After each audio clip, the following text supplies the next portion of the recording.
Hello, welcome to Why Not Both. My name is Pam Schaefer, and I'm a musician and therapist in Los Angeles. Why Not Both is all about how our multiple passions inform our identity, and this season we are brought to you by Under the Radar magazine and produced by Laura Studeris. If you like what you hear, please make sure to like us and subscribe to us on your favorite podcast platform, and come spend time with us on social media. We are at WNB the podcast, and that is both on Instagram and on Twitter. This week, we are joined by the ultimate multi-hyphenate, Lane Moore, who does more things than I actually know how to list in a description, but some of them involve writing, others of them involve comedy, and some of them also involve going on Tinder Live in front of a group of people. In conclusion, she's pretty amazing. I hope that you enjoy this week's interview. Well, Lane, welcome to Why Not Both. Yay, thank you. Yay. So I used to ask people, what do you do? And then ask a follow-up, but I'll just ask the follow-up because it's a better question, which is, what's a better question than what do you do? I actually don't hate the question, what do you do? Because I'm really proud that I do all the things that I said I was going to do as a little kid. So, I think the only thing I get frustrated with is when people seemed overwhelmed by the hyphenate or things like that. Because I don't have the I'm a one thing.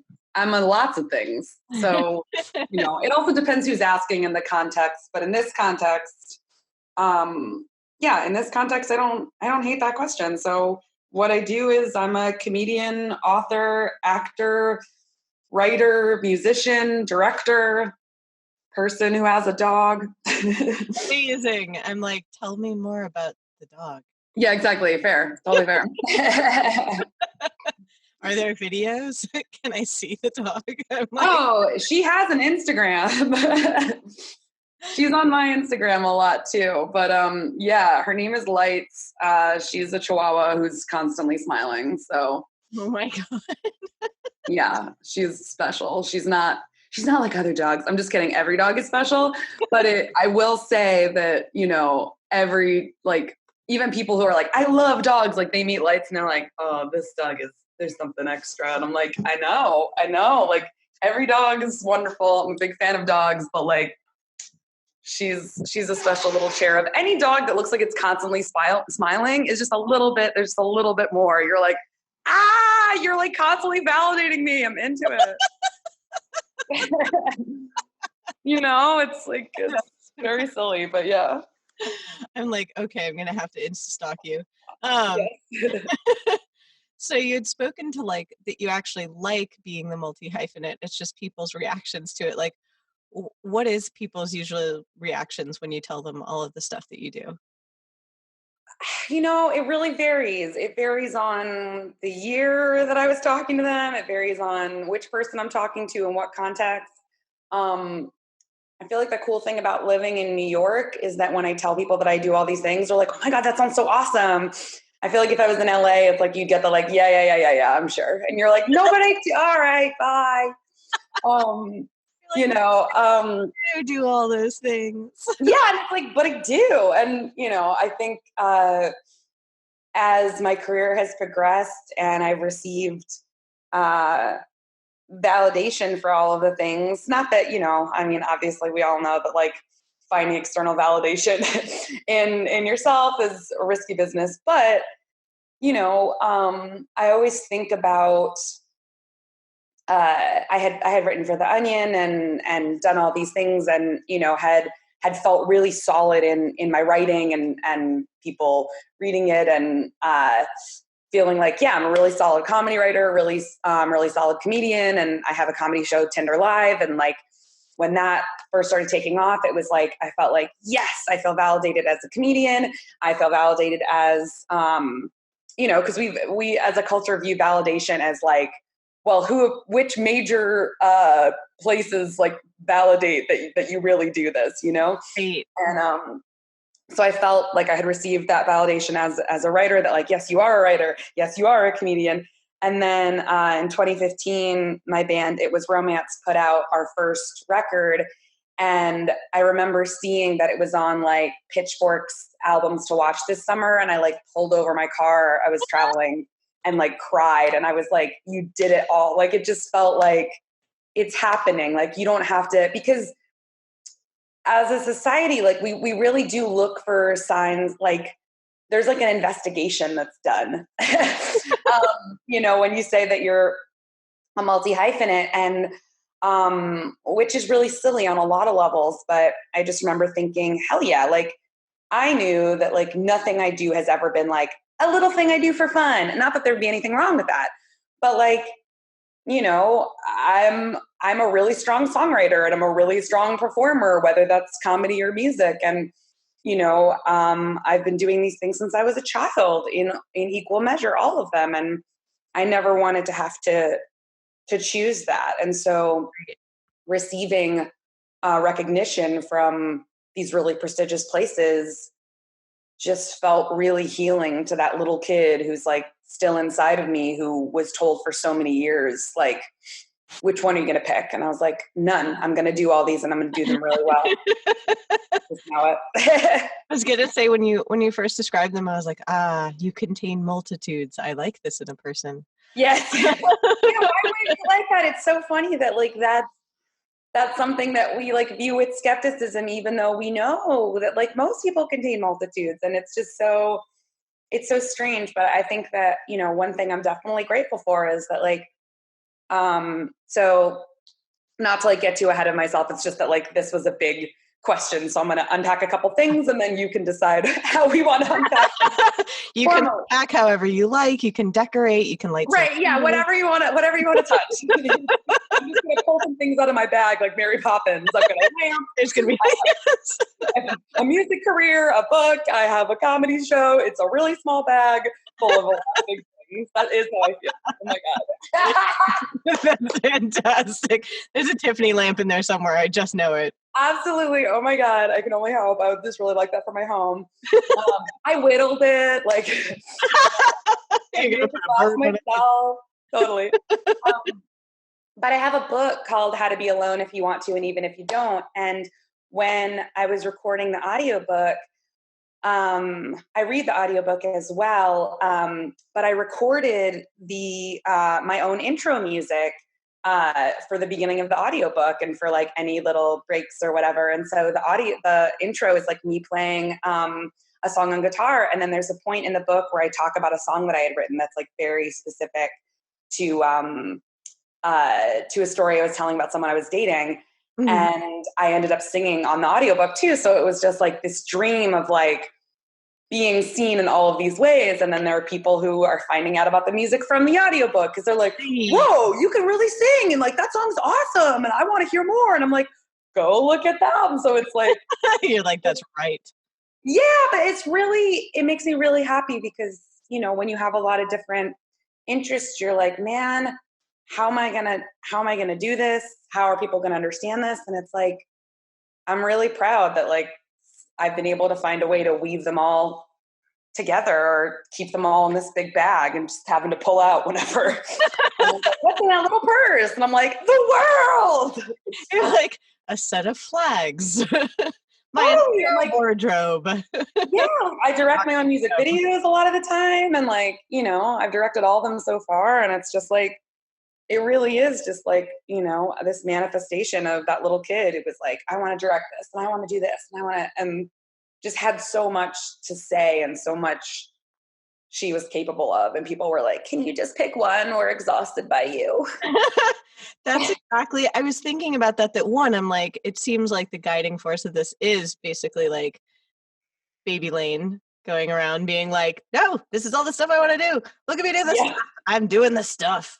Totally. And like balancing the time and energy to do some of those things, because I think that some people do really like, and I personally don't understand these people and probably should talk to them so I can, but like people that dedicate all of their time and energy to one thing, like genuinely confuse me. Dude, I know. And I'm a little, sometimes I get really envious of it for sure, because the world understands that so much more easily and you're going to have an easier time for sure. I mean, and I see it all the time with, I mean, you know, I see it all the time with like someone being like, oh my God, this man is the next big thing because he hosts an open mic and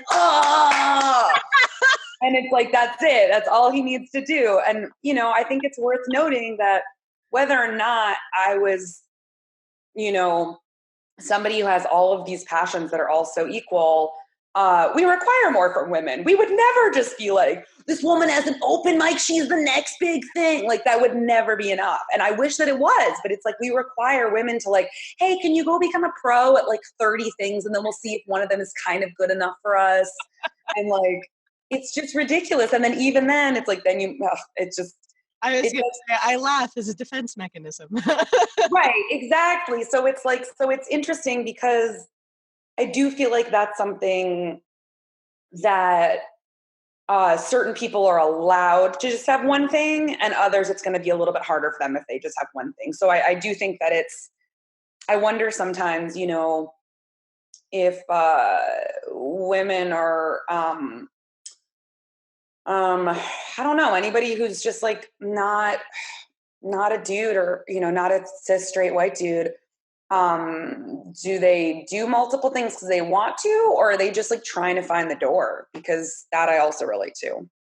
Yeah, when you were saying about the multiple publications, and it literally just popped that like Carolyn Polachek song in my head of like, you open a door to another door to another door. Yeah, totally. So, you know, I'm thankful that I want to do so many things. So yeah, if this one door wasn't opening, I was like, all right, I'm going over here and see you later. And, you know, that's that tenacity though. That's the like, I'm gonna come in. Like it makes me sound like a murderer, but it's like I'm gonna do what I'm born to do. Like I'm gonna do it. That's what I'm supposed to do. What is that? I was gonna say, like, what is that game show that I'm like, is it every game show where it's just like, what's behind door number 1, where it's like you wanted to know what's behind all of the doors and you were just kind of frolicking from door to door. Right, you just want to be led into a door. You don't even care. If it's just like a sea of dead mice, you're like, yes, I'm in the door though. I made it. It's an R.L. Stein book from like 1997. It's great. Yeah, whatever. I mean, also that sounds amazing to me. I love her, because I think that part of it is that tenacity that you said, and part of it is like, in some ways, it's awesome that you did initially, even as a kid, have all these passions, because then you have a multiplicity of doors to choose from. Because I could imagine that if I were just trying to bang down one door repeatedly, if that door wasn't opening, I personally would get really, really frustrated. I probably would keep trying because I'm insanely stubborn. But yeah.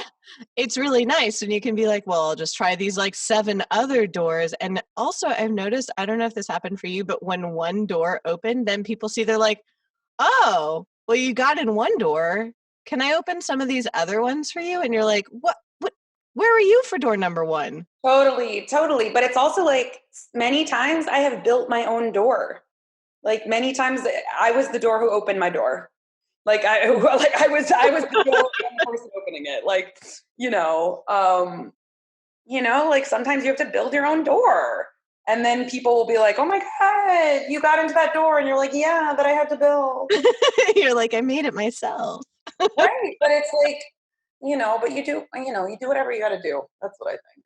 I like hearing the sheer force of tenacity in what you're saying, because in a way it kind of is in contrast to then the external validation that you were talking about, that it's like, totally, you do get validation from the outside, but if you're going about building your own doors, I think that speaks to internal validation as well.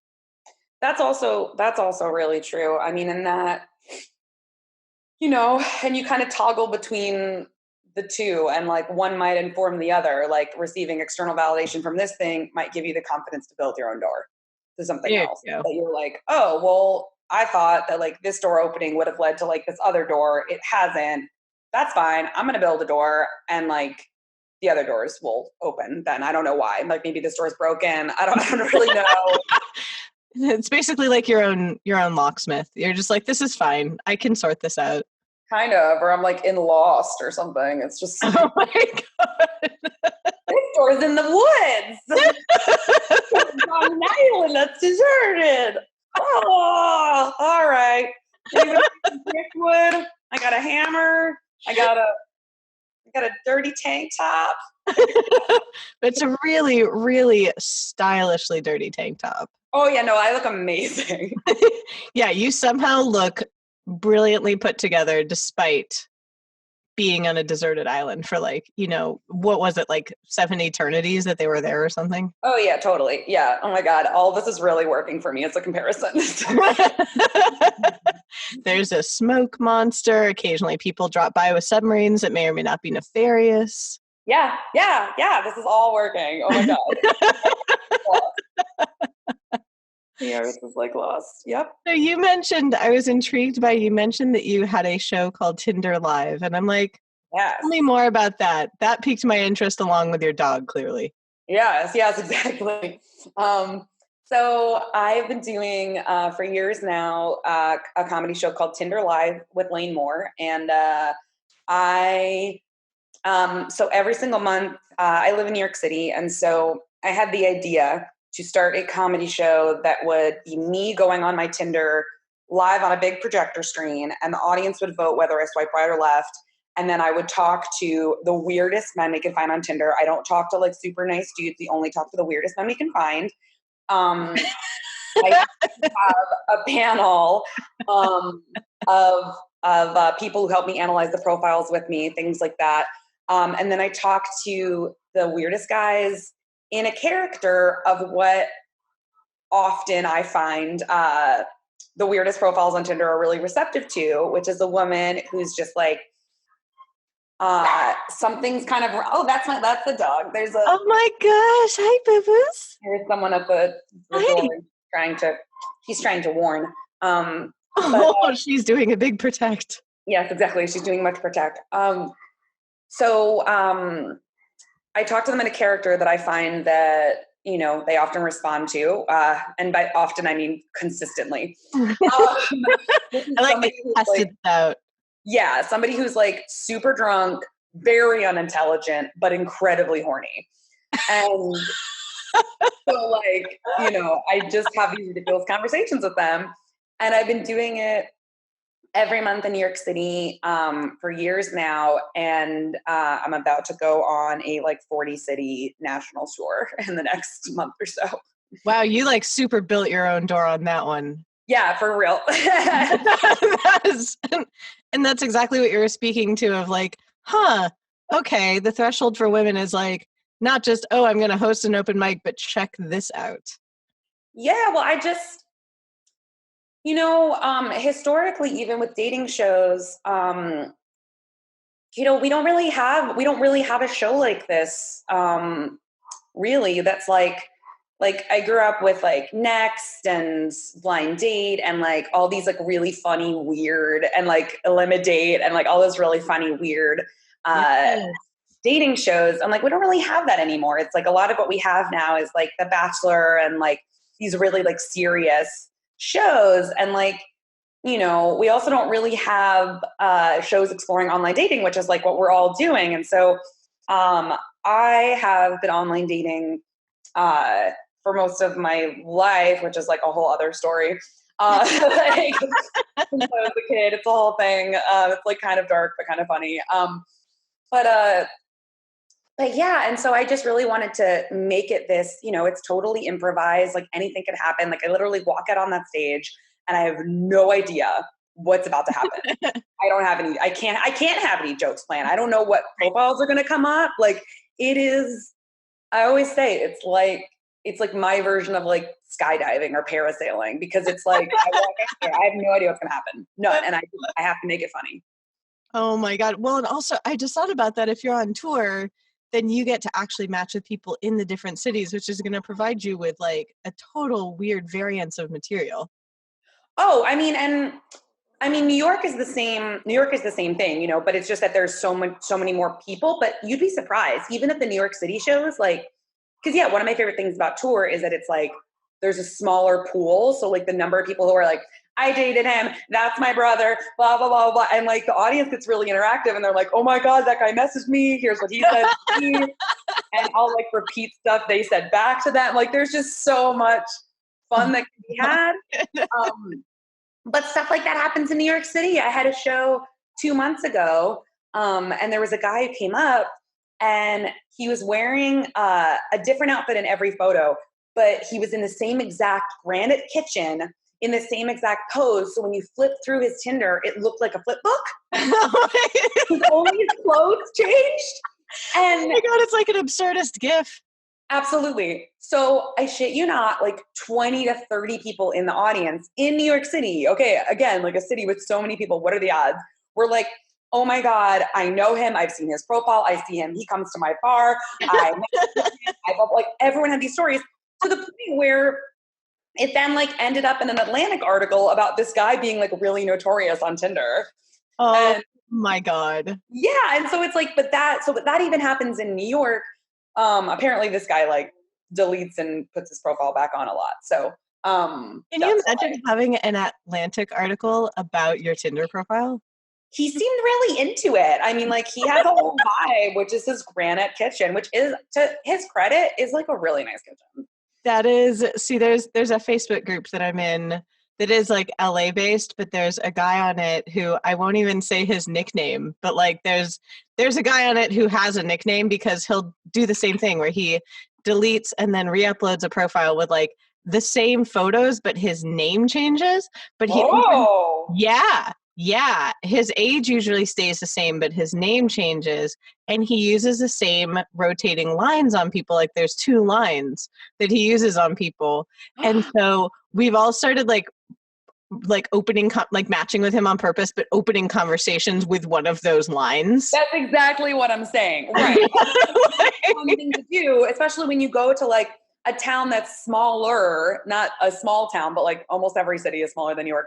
But you go to a town that's a little bit smaller and you're like, oh my gosh, like the odds of like someone coming up and like you already knowing all these people, yeah. You know, really, and like knowing something about them that's fun. Because again, I always make sure that I keep the show really, really kind and just goofy, because I never want it to be like someone stands up and says something that's just like super mean. Like that's not the vibe of the show. People get it. But something like that is really fun to just be like, oh my God, that guy has used the same opening line on 20 of my friends. Please say that opening line to him. And like, it's so fun to have him just be like, what the fuck? And it's on a screen. So like, it's all happening live. And it's like, you know, whatever. I really like to, I think a good portion of the time it's like they're laughing with me, because a lot of times the guys will write back, like I'm saying really silly stuff. Like that's the thing too. Like whenever people haven't seen the show and their concern is like, oh, does it get mean? And I'm like, I'm telling these guys I'm trapped in the woods in a can of beans. If they want to unmatch me, I'm not forcing anyone to talk to me. If you want to talk to a girl who's trapped in a can of beans, I'm letting you do that. Okay? You're opening that door. I'm opening the door. And let me tell you something. They all do.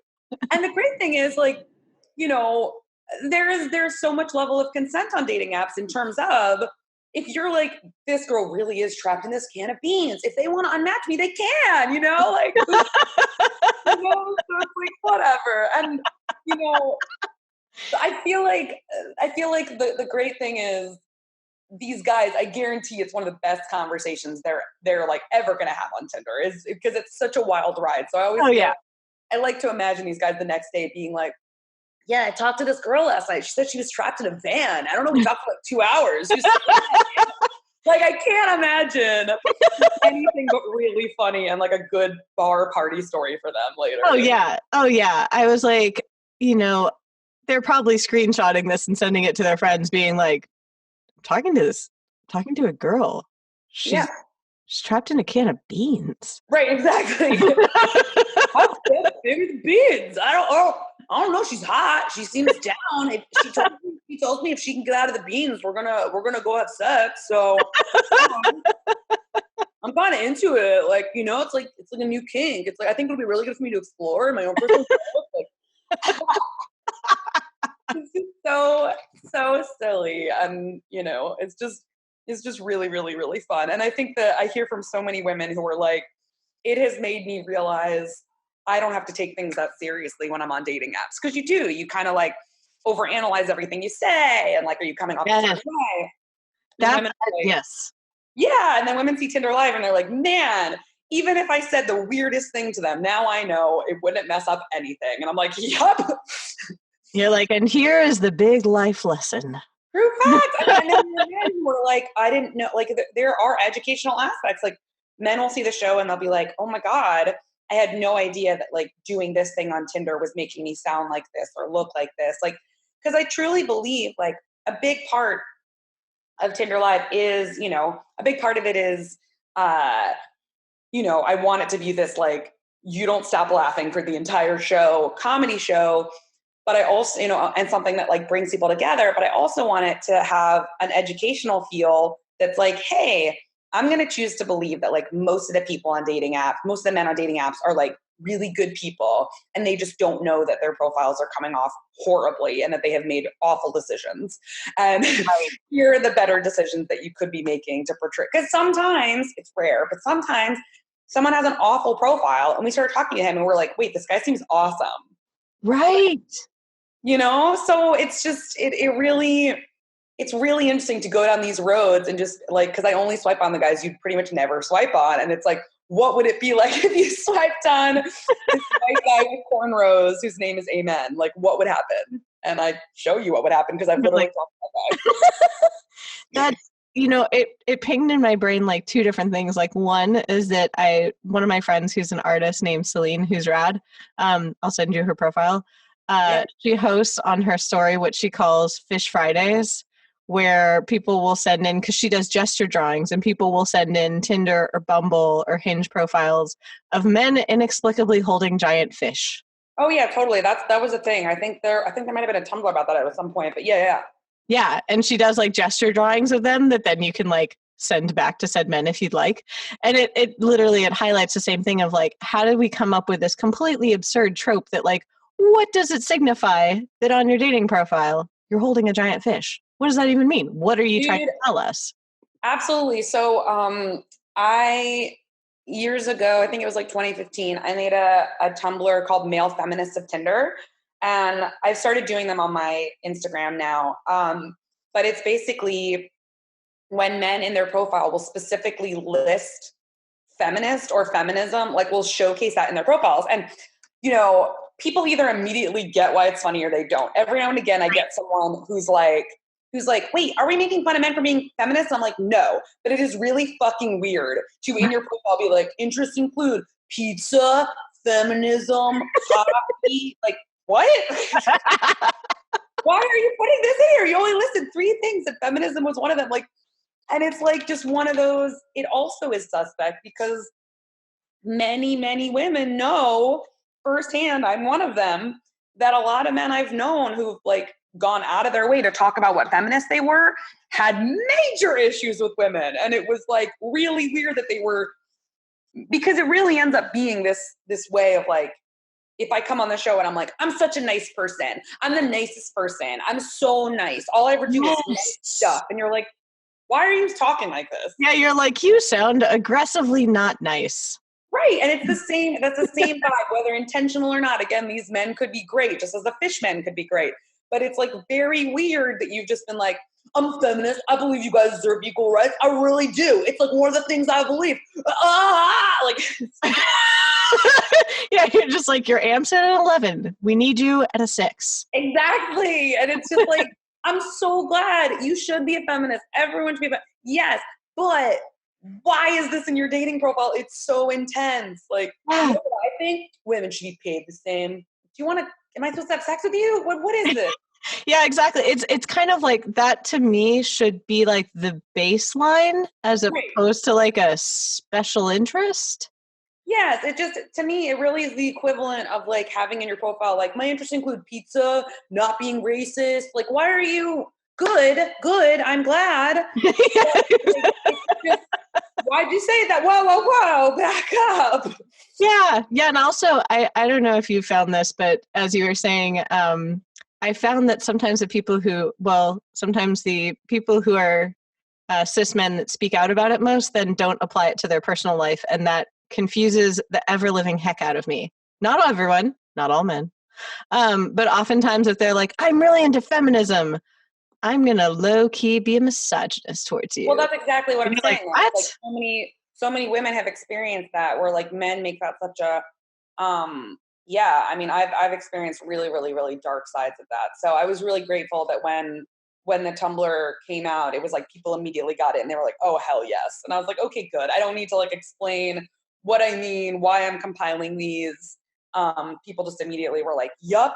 And then now that I've started doing it on my Instagram, I have noticed very occasionally, and it's interesting, sometimes it's women who are like, wait, are we making fun of them for being feminist? I'm like, nope, not at No, all. no. But you know, if you don't see why it's at the very least kind of cartoonish or at least suspect, or like, and the number of guys. So it's like, you know, it's definitely something that's weird. Yeah, it's like, just show me that you're a feminist by treating me and Right, exactly. Or you with could just like be really respect? great to me. Question mark? Right. You could just be really great to the women in your life. Like, Yeah. because the sad thing is, at this point in culture, like, I wish, okay, I think that's what it is, right? It's like, I wish that I could see a profile and a man could write, I'm a feminist, I'm interested in feminism. And that, like, I wish that like shitty men hadn't ruined that. It'd be really nice to be able to see that on a profile and be like, oh my God, hell yeah, he loves eating pussy, he believes in equality. Like, it's Yeah, those great. are the things I want it to signal. Right, but it doesn't. And we know that. And enough women know that it's like, it can mean really weird things, or it can be used in kind of a duplicitous way. Like, you know, I think every woman would love there to be a word that you could see in a profile that means that someone is safe and respects you. Who wouldn't want Yeah. that? Like, that's what we would all want. It's just that unfortunately, that's not it. Sadly, that word is not feminism. No, I wish it was, but it's like, it's just been, it's the same thing with nice guy, you know? It's like it'd be great if I saw in a profile and was like, I'm a nice guy. And I'm like, yes. But it's like, now we know, like, nice guy is like, ah! Run away. Right. It sucks. Again, it's just like, you know, it's a shame people had to ruin that. But Right? Right? It's a nice word. Too bad you had to go and ruin it. it's a great word. Yep. Yeah. And it pinged in my brain also what you said about how you're like, yeah, I've been online dating for a long time. And I think that a lot of us low key have, but none of us talked about it. And Yep. so I'm so stoked that you are talking about it, because I think that it's really informed our culture. And now there's all these like think pieces now on like swipe culture and everything like that. But it started like before swipe culture. Like I was like, back in the old days of OK Cupid and things like that. It I wasn't mean, just, OkCupid's still around. It's still popping. it still I know a exists. lot of people who've met their partner on OkCupid in the last year or two. Yeah. They changed to a swiping mechanism. This is one of the great things about being a therapist, is that like most of my work is with people with relationships. So I basically get to like explore all the apps just to be like, well, what's going on? Like Oh whether yeah. I'm going to date people or not on them. But OkCupid changed their format to swiping, and you have to match to talk to each other. And I was like actively annoyed about that. I was like, no, guys, that's like, Well, it's like, it's got to be that it's like they know that it's like that's the culture now. It's like, you know, that's what everybody is doing, really. It's like, so it's like you have to adapt to being like, well, this is clearly what people want. I like that. I'm like, is it though? On one Yeah, hand, I mean, but it's got to be because if people are gravitating toward it, you know. I don't know. that is true. I guess their rationale was that it filtered out like unwanted messages. Because you But okay, hold on, because that's always a thing that I get really confused about. That's like a misnomer. And as somebody who like actively works in this space, no one is getting unwanted messages. I don't understand that. You have to match with somebody to have them message you. exactly. So Exactly. unless like I know with old OkCupid, I think you could just get messages from anyone. But whenever people say like, "Oh, I like this one app because I don't get unwanted messages," and I'm like, "You don't get them on other swipe? What?" I just always Yeah, that baffles me completely. Did that yeah, come like, up in your yeah. book? Like you had mentioned your book, and I was like, did you end up talking about online dating in your book? And also I want to hear more about your book in general. Yeah, absolutely. So I feel like it would be a very very much of interest to you, especially if you work in relationships. So yeah, it's called How to Be Alone If You Want to and Even If You Don't. And the reason that I titled it that is because we all know, like it goes without saying that we're at like peak loneliness really with everybody. And I think, which is so interesting, you know, and there's been so many pieces written about like, but technology, and I'm like, if you don't see how that's made it harder, then like, you don't get it. But, so the book is, you know, it's part memoir as a device to talk about a larger theme where, so I raised myself. I have kind of like a complicated situation in terms of I didn't really have the family that you were supposed to have, which has made everything so much harder for me in terms of interpersonal stuff, where like it made it harder to have the friendships that I wanted, to have the relationships that I wanted, because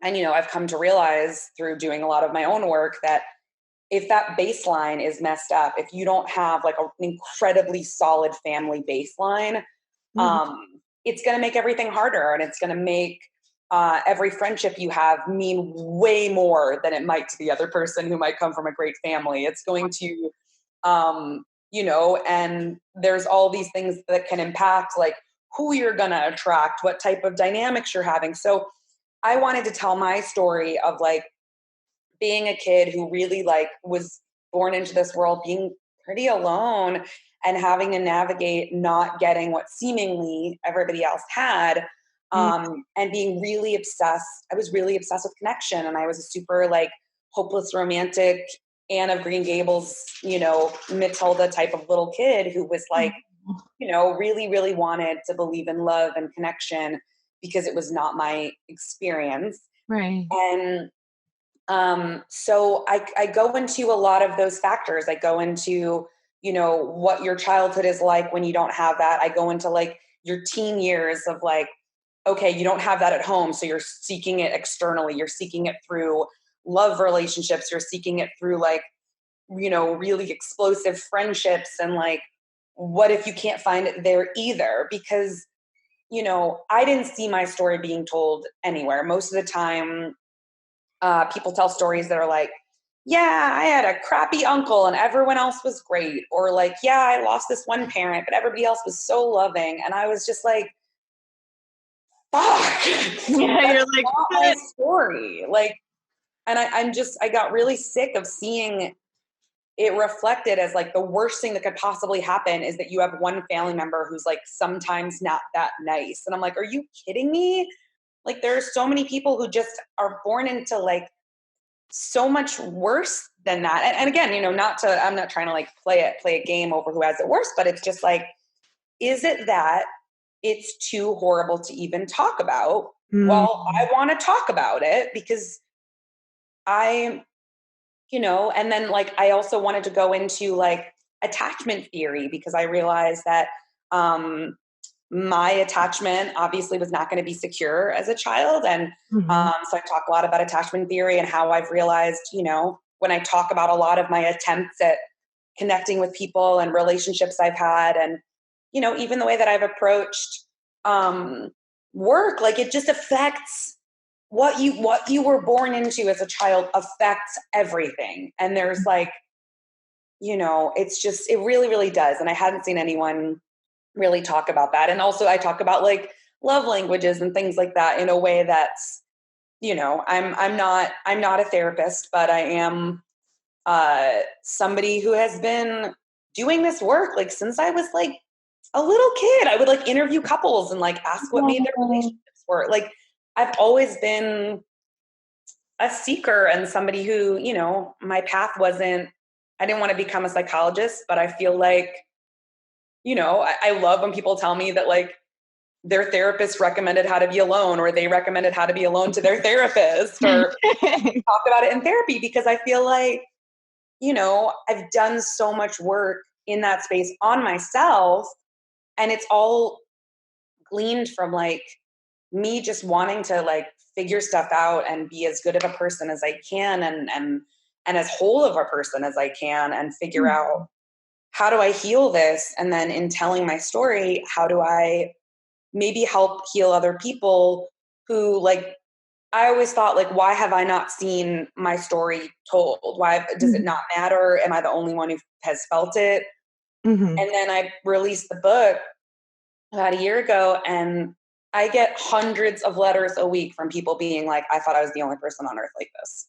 Who felt like Oh, well, and I love that a book about how to be alone made you more connected. I'm like, that's it has made so beautiful. many people like, and they're more connected to me. I'm more, and like the craziest thing is sometimes there's people who like, they're like, I actually had a really great family, but I still struggle with a lot of these things. And the way you talk about loneliness and the way you talk about dating apps and modern dating. And I talk a lot about like the ways we socialize the genders, like, and the ways that, you know, what we expect from men, what we expect from women.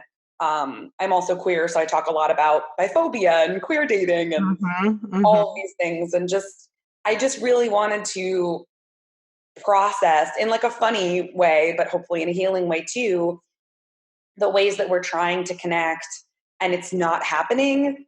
Right. And for me, I've realized it really does. Like if you can't examine your childhood stuff, you're so screwed. I wish there was another answer, but there's not. Yeah, I too wish that there was like a magical laser that I could just be like, boop, okay, you're good. But yeah, it sounds like in a way from what you're talking about that also informed like the multiplicity of careers because you're looking for connection in different places and not in a scattershot way, but in a way that you want that connection. I think so. I don't know that it was specifically wanting connection. For me, wanting connection in different ways. I think it was just that I had so much to say. And Mhm. I still feel like that when I talk to other artists who are like, you know, I don't really have that much to say. I just kind of want to do this and whatever. And I'm like, that's fine. For me, I just had so much inside of me that like, you know, and that was just kind of the way that I processed it, I guess, where it was like, I want to create things, you know, if art comes from pain, which it doesn't have to, and it doesn't always, and that can be a dangerous thing to believe that it's exclusively that. But I had so much pain Mhm. and I'm so grateful that I had so many artistic disciplines to filter it into that like even now like I was going through a really hard time. I still kind of am, but like and I couldn't figure out a way to make myself feel better. I couldn't figure it out. And I finally like sat down at my keyboard and I was like, you need to write a song about this. And I wrote a song about it and I listened to it every day for weeks and it really healed. Like it really helped me heal. But Oh. things like that, or it's like, you know, or I write a joke about it or like, but I think you might be kind of right in that the connection, it's not that you're doing it for a connection. I think that that's the thing that I would clarify for me. I'm Yes. doing it because I want these things to exist. I wrote How to Be Alone because I wanted it to exist. I write my It Was Romance songs because I needed to write them. But then the extra magic of it becomes when people are like, oh my God, I listened to your song but not forgotten, and it's exactly how this breakup feels. And I'm like, really? I wrote it because I needed a song that described exactly how my breakup felt. And now you're using it because it was such a specific type of breakup, and it healed me to hear that song, and now it's helping you heal in this way. And the same thing with How to Be Alone. It's like, so you're making in this way, and the connection becomes stronger because you realize you're not alone, and the things that are helping you heal, the things that have helped you process. And you hear that a lot with different artists who will say like, you know, like I helped you heal, but like you helped me heal. Like it's absolutely a thing. It's pretty amazing. Well, it's amazing because a lot of times the details of our stories are different, but like the Yeah. underlying emotions are often the same. So not that the details are unimportant, they're pretty critical. But it's like it's the emotional undercurrent that people tap into that they're like, "Oh, I see this reflected in me. I feel this way too." So therefore, like I get it. Like Which is amazing. Like I still am baffled, especially when like I'm having a low day and I'm like, I'm the weirdest person in the world. Nobody could ever relate to me. I'm so strange, blah, blah, blah, blah, blah. And then I'll like tweet about something or I'll post something on my Instagram story and I'll get people and who are just like, oh my God, I've been feeling that so much lately. And I'm like, you are literally like a stranger in Oklahoma City and like, I don't even know you, but like, I made you feel less alone. You made me feel less alone. This is so I think that's the one really powerful thing. As much as the internet has absolutely made us more isolated, it just has. Mm-hmm. It also has this incredible power to connect. Like that's a big part of, I don't know, how I was able to realize that it was okay to have multitudes was like originally for me on Twitter. Cause like I used to just be like a jokes Twitter, and I would just post jokes, and I would kind of want to post stuff that was about relationships or mental illness or, you know, queer issues or whatever. And I would think, nope, just jokes. People don't want to hear that from you. They just want to hear jokes. Or I would want to post my music because I hadn't put out music yet. And I was like, I wanted to show like, I also do this music. It's not joke music. It's real, you know, I'm very serious about it. Right. But I think it's really special. Would you allow more from me? And the more I kind of started to peek my head out and be like, hey, I also want to do this. And people would be like, yeah, we like it. And I'm like, you do? Okay. All right. Whoa. And again, not that it should matter, but it does matter. Well, sometimes it matters. I think it's that authenticity and also that like that drive to create it. I interviewed the musician Rob Graves, and he was talking about how a lot of people, when they're teaching creativity, they're actually teaching discipline. And he's like, well, if you have to like think of, oh, well, how do I sit down and write this? Like, you should probably be doing something else. What you're talking about sounds more like, oh no, I have to do this. I am like compelled to do this. And that sounds like, to me, it's like an authentic expression of you. And so people see that and they're like, oh, I feel that in me too. Like, I feel like it feels trite, but it's like when someone is just authentically expressing themselves for themselves, people connect to that. And that's really cool. Yeah, I think so. I used to, because there's like factors that are interesting. Like I used to teach workshops on procrastinating, which is something I don't struggle with as much anymore, but I did for a long time. And it was, but I think it goes hand in hand with that, where it's like there's so much that you know, it's not that people don't want to do it. It's like other issues, and it reminds me of, I don't know. I think I've always been interested. That's just something that's been interesting to me across all lines. Like when I used to be a home organizer, like before there was like as much of like the Marie Kondo thing happening, although, you know, she was doing that for a long time, but before like it was Netflix. a verb. Yeah. Like Marie Kondo. But that's, you know, I would do things like that, or it was like, all right, let me help you like declutter. And that was just because I, like her, was always just really really interested in like why people keep this. I mean, I guess maybe, I don't know her background of that, but I just thought it was really fascinating, like why people keep what they keep, why they can't get rid of certain things. Like, it was so fascinating to me. So, and I just really love cleaning.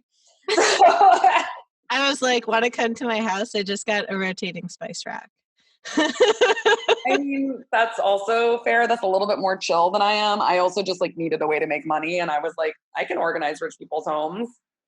That's so funny. Yeah, like I as someone who literally discovered in the back of my drawer, well, I don't know what possessed me to clean out my silverware drawer, but I discovered over a dozen mismatched forks. And the thing is, I work mainly from home. I have an office, but like when I record music, it's in my home studio. Most of my therapy clients are on video. I have my office like one day a week. So like they're not my forks.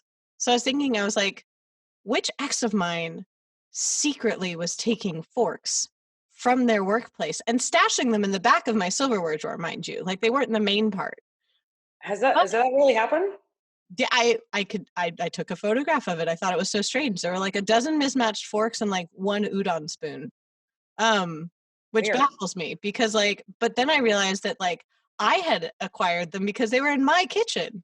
So I was like, huh, if someone was going through my stuff, they'd be like, well, there's all this main silverware. And then there's like this mystery pile of forks in the back. And I was like, I didn't even know that they were lurking there. Weird. I'm really curious, what are the reasons that you found that people do procrastinate? Oh, it's so personal. I mean, usually it's feeling like they're not good enough. That's often it. Gotcha. And then so a lot of the workshop is dissecting that and taking it apart so that it can't hurt you anymore. I don't know, like, but so much of that is absolutely it. Yeah. Mm-hmm. So much of everything that we do is self-worth. I mean, and I mean, I think that that's something that I explore across everything, like How to Be Alone, and It Was Romance Songs, and Tinder Live, and all these things are all, what was I told I deserve? How was I told to behave? What am I allowed to want? Like, these are all, and like, why do I have those beliefs? And who told me that? And do I still listen? Like, those are all the things that I want to explore in my work, because I want to, I want to untangle that for myself and for everybody. It's like you're trying to free yourself so that you can free everybody else in that way. Not that, not in a weird way You're like, where it's like, it is my job to do this. But I think but it's kind of like that, we're all just walking each other home idea, where it's like, ideally, the more we are able to liberate ourselves, the more we're able to help liberate others. And then, I think even if it sounds a little bit precious, I think that is kind of the point of what we're doing here. Because I liked what you said about, like, what are the stories I'm telling myself? But last you said, like, and do I have to listen to them? Because I think that's the key. Because sometimes we're all going to tell ourselves, like, really mean stories about ourselves. Yep. But, like, do we have to listen to those? The answer is no. No, but it can take a lot of work to figure out how to get that tape to stop playing. Exactly. Or to even be like, oh, hey, tape, I see you there. I can help you. I don't have to even know what the tape is. Right. Is a lot. Exactly. I love that you're exploring that. And I think that that's like an amazing through line in your work, because like you're saying that like people, kind of like don't really get the multi-hyphenate, or in LA people are like, sure, but are you really a barista? And also if you are a barista, rad, you can be a barista and do all those things too. Right, exactly. It's frustrating because it's like you want to hold both parts of like, hey, I was all these things even before anybody said I was allowed to be. Right. Right. Because it's like you allowed yourself to be. I was just like, it goes back to your doors that open other doors. Totally. And it's also silly to think that like, like Beyonce only became Beyonce once she had this. It's like, no, like Beyonce was probably Beyonce at like 10. Right. And Oprah was probably Oprah at 10 to some degree. Like, it's really silly that we make it like, can you, I don't know, just the idea of like, of telling some like incredible author or performer when they were like 15, it's like, yeah, but what do you really do, is really funny. Cause it's like, yeah, they don't do it yet. Right. But, they're gonna, so they have it in them. And why do we only allow it when this happens? Even young artists, like, it's interesting because like Billie Eilish, like just turned 18. She's super young. But then there's like all this footage of her from when she was a little kid doing, I was like, it's okay, your phone's on an adventure. There's all this footage of her from when she was a little kid, like singing, writing songs, dancing, like doing all of the stuff that she's doing. So it's essentially like she did put in all of this prep work. She just already was that from when she was a kid. Well, and that's why, like, I've been doing stand-up since I was like 6 years old. I've been writing songs since I could speak. Like, I've been, was I doing it at the Comedy Store? No, I was doing it in Sunday school though, every single week. And like, that's pretty some remarkable shit. And like, I was, I put out my first record when I was like 9. Like, I made it myself on my computer, and like, like I've been doing this stuff my whole life. So, everyone's story doesn't follow it like that, but yeah, so it's like all those years that I was like, oh, I'm kind of, and it's like, dude, you've been doing this. So no. Oh yeah. It took me a long time to own that I actually was a music producer, despite producing my own music for over 10 years, but like never thought of myself as a producer, which was bizarre. And then that's totally, yeah. It's like, hold up. Yeah, straight up. I directed all my music videos, and then it was like I had a friend of mine who was a director, and he was like, one day he told me, he was like, oh, I was recommending you for a job, and I was like, Lane's an incredible actor and performer, and she's actually one of the best directors I've ever seen. And I was like, what? It was just like having somebody, in the industry be like, you're an incredible director, was like shit, it just really meant a lot to me that it was like, Oh, it wasn't like, oh yeah, she's an incredible performer and she directed her music videos. It was like, no, she's a really talented director. And I was like, this just feels nice. Thank you for saying that, because if you directed something, you're a director. And especially if you're doing really dope things, like, come on. exactly. And in some ways it's interesting because you did like open that door for yourself, but then it is really nice when someone else recognizes that door. Right, exactly. Just because, just because you weren't, I don't see the difference. Yeah. I love that. I was like, man, now I want to watch your music videos. I got to read your book. There's a lot of homework that comes with getting to know me, which I really like.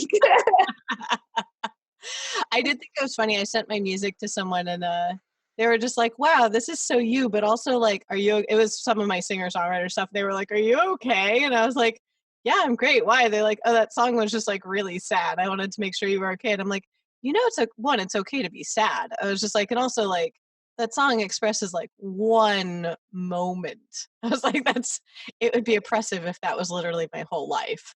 But in the same way where it's like, if you have all this material, you can be like, yeah, these were all these different facets. Like they're all me, but none of them are like the totality. Yeah, absolutely. I do remember it's funny too, like when I had some friends from comedy, like before the record had come out, and I was, I was like, had just started playing shows and stuff like that, and just finally found a band, and I had some comedians come and see my band play, and I will never forget it. Them saying like, "You like really do this, like you guys are really good," and I was like, "Yeah, I know, yeah," because it was just this like, you don't want to tell someone like, I'm in a band and we're really good. Like, you don't want to say that because it just sounds like, it's like the feminist of Tinder thing. That's exactly you want to show and not tell, but it's like, how do you say like, actually, I really do all these things and I think I do them really well. And, and it's like, even, that's why I like that people are finding these things on their own, and I'm not, pushing anybody to do it, but it's like, it's not like I'm like a pizza restaurant that does incredible sushi. Like, it's all similar stuff. I don't know. It's just like, but I will never forget that moment of like seeing in person, like the awe in someone's eyes of like, even if I didn't like, if this wasn't you and I like hadn't come to see you, I would love this band. And I'm like, I agree. Good. I'm glad you can see that. Isn't it strange when like all of a sudden people recognize your competency and you can see it happen and you're like, I don't know why this is a surprise, but I'm also glad that you see this. Yep, absolutely. Absolutely. Like, So, that's yeah. so funny. You're like, it's not like I'm offended by this, but like, yeah, this is pretty awesome. Yeah, exactly. Exactly. So, it's been a powerful moment when you feel seen like that and you don't feel like you have to prove it as much as nice. Yes. Yes. And it doesn't feel like what you're talking about, like, does seem like you genuinely wanted to do those things for yourself and that it had the great side benefit of being like, by the way, this stuff is rad. Exactly. Like everything I make, I want to make it because it's something that's healing for me and I think would be helpful to other people too, in the same way that the art that I've consumed has been helpful. Has been, that's what's gotten me through my life, has been really incredible art. And I want to be I want to be on the other side of it too. Oh, would that be it? Because I was going to ask you, like, what would your advice be to either a younger you or a younger artist that's just getting started out on any of these paths? But it sounds like, I mean, that's really solid advice right there. You kind of preempted my question. Yeah, I guess it'd be that. Yeah, I guess it'd be that. You're like, I already answered it psychically. Exactly. Well, I should let you brave the grocery stores of New York City. Yes, I know. That you are. But thank you for joining me on Why Not Both. It has been illuminating and fantastic, and I really, really hope you come to LA with the Tinder live show. I am. Yeah, I'm coming there in May, man. Yeah, I wouldn't I wouldn't miss it. So yeah, and if people want to see all the tour dates, there's like 30 to 40 that are already up and I'm still adding more. They're at lanemore.org. Because lanemore.com I think was taken by like no one, but it was just like taken. Or my I'm on Twitter and Instagram at Hello Lane Moore, and there's also a at Tinder Live on Instagram too. So just there's all the things. Crap on Yeah. hang out on the internet. Yeah, exactly. Yeah, it's like you can find, you can find It Was Romance. You can find that. You guys know how to Google things. Right? We're all stuck inside right now. It's fine. Oh, well, thank you again for joining me. I really appreciate it. Yeah, thank you so much for having me. Thank you so much for joining us for this episode of Why Not Both? If you liked what you heard, please make sure to like us and subscribe to us on your favorite podcast platform. We are also on social media at WNB the podcast, and that's on Instagram and on Twitter. Thank you again to Under the Radar magazine for presenting our episodes this season. Under the Radar is a nationally distributed print, music, and entertainment magazine and website.